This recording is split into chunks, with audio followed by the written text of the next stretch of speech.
Hai guys, welcome back to Perseman. Masih bersama dengan saya Victor di dalam seri Perkataan Sulit Yesus.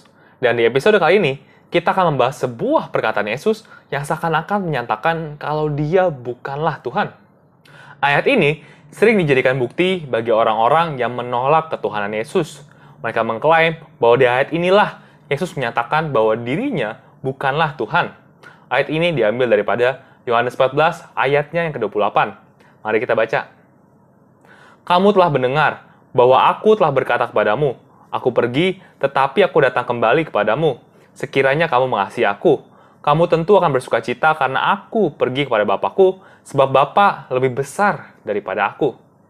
Seperti biasa, pertama-tama kita perlu mengetahui dulu konteks daripada ayat ini. Konteks daripada ayat ini adalah Yesus sedang berbicara kepada murid-muridnya dengan apa yang dikenal sebagai Upper Room Discourse. Upper Room Discourse adalah interaksi terakhir Yesus dengan para murid-muridnya sebelum penangkapannya. Percakapan ini bersifat sangat intim dan memiliki banyak pesan-pesan yang memiliki makna teologis yang dalam.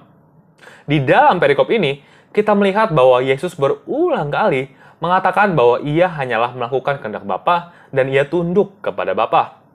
Pertanyaan yang sering kali muncul adalah, bagaimana mungkin Yesus setara atau adalah Allah kalau ia tunduk kepada Bapa? Yang pertama, jawabannya bisa kita temukan dalam inkarnasi Yesus menjadi manusia. Di dalam Ibrani 2 ayatnya yang ke-9, di situ kita bisa membaca bahwa saat Yesus berinkarnasi menjadi manusia, maka Yesus diciptakan lebih rendah daripada malaikat. Dan ini menjelaskan mengenai status daripada Yesus. Namun, bukan berarti Yesus kehilangan ketuhanannya. Dengan mengambil tubuh sebagai manusia, Yesus sama sekali tidak kehilangan ketuhanannya. Karena Tuhan tidak bisa berhenti menjadi Tuhan, bukan?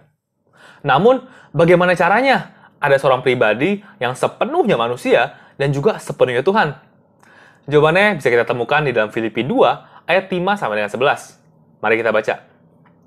Hendaklah kamu dalam hidupmu bersama menaruh pikiran dan perasaan yang terdapat juga dalam Kristus Yesus, yang walaupun dalam rupa Allah tidak menganggap kesetaraan dengan Allah itu sebagai milik yang harus dipertahankan, melainkan telah mengosongkan dirinya sendiri dan mengambil rupa seorang hamba dan menjadi sama dengan manusia. Dan dalam keadaan sebagai manusia, ia telah merendahkan dirinya dan taat sampai mati, bahkan sampai mati di kayu salib.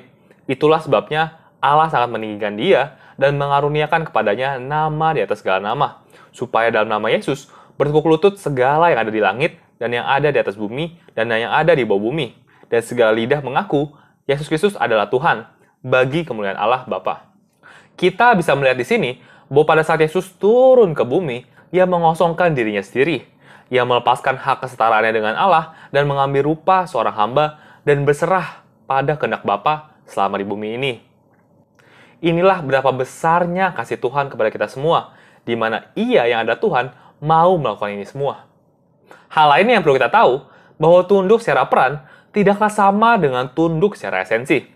Saya ambil contoh seperti ini. Misalkan hubungan bos dengan karyawannya. Si bos punya hak untuk meminta karyawannya bekerja, dan sebaliknya, si karyawan punya kewajiban untuk bekerja untuk si bos. Hal ini menunjukkan dengan jelas hubungan yang bersifat ketaatan. Namun, kedua orang tersebut, baik si bos maupun si karyawan, sama-sama adalah manusia. Tidak ada perbedaan antara kedua orang tersebut secara esensi. Mereka sama-sama adalah manusia. Jadi walaupun yang satu berperan sebagai bos dan yang satu lagi berperan sebagai karyawan, sama sekali tidak ada perbedaan di antara mereka berdua secara esensi. Saya berikan contoh yang lain, yaitu mengenai hubungan pernikahan. Secara Alkitab, peran suami itu lebih tinggi sebagai kepala keluarga dibandingkan dengan istri. Tapi secara esensi, suami tidak lebih baik daripada istri. Mereka berdua sama-sama manusia yang setara yang bekerja sama dalam institusi bernama pernikahan berdasarkan cinta. Hal yang sama pun terjadi dalam setiap pribadi di dalam Trinitas, di mana Bapa, Putra, dan juga Roh Kudus memiliki esensi yang sama, yaitu adalah Tuhan. Namun, dalam rencana besar penebusan, setiap pribadi tersebut memiliki perannya masing-masing yang terkait dengan otoritas dan juga pendudukan, di mana Bapa memerintahkan anak, lalu Bapa dan anak memerintahkan Roh Kudus. Oleh karena itu, fakta bahwa Yesus sebagai anak mengambil tubuh dan juga rupa manusia dan merendahkan dirinya untuk taat kepada Bapa sama sekali tidaklah berlawanan dengan ketuhanannya ataupun kesetaraannya dengan Allah. Lebih besar yang dibicarakan dalam ayat ini berbicara mengenai peran dan bukan esensi. Oke guys, sekian dulu buat episode kali ini. Semoga episode kali ini bisa memberkati kita semua ya.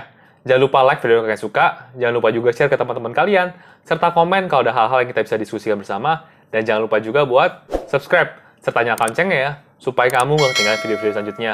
So thank you guys for watching, see you in the other episode, God bless you.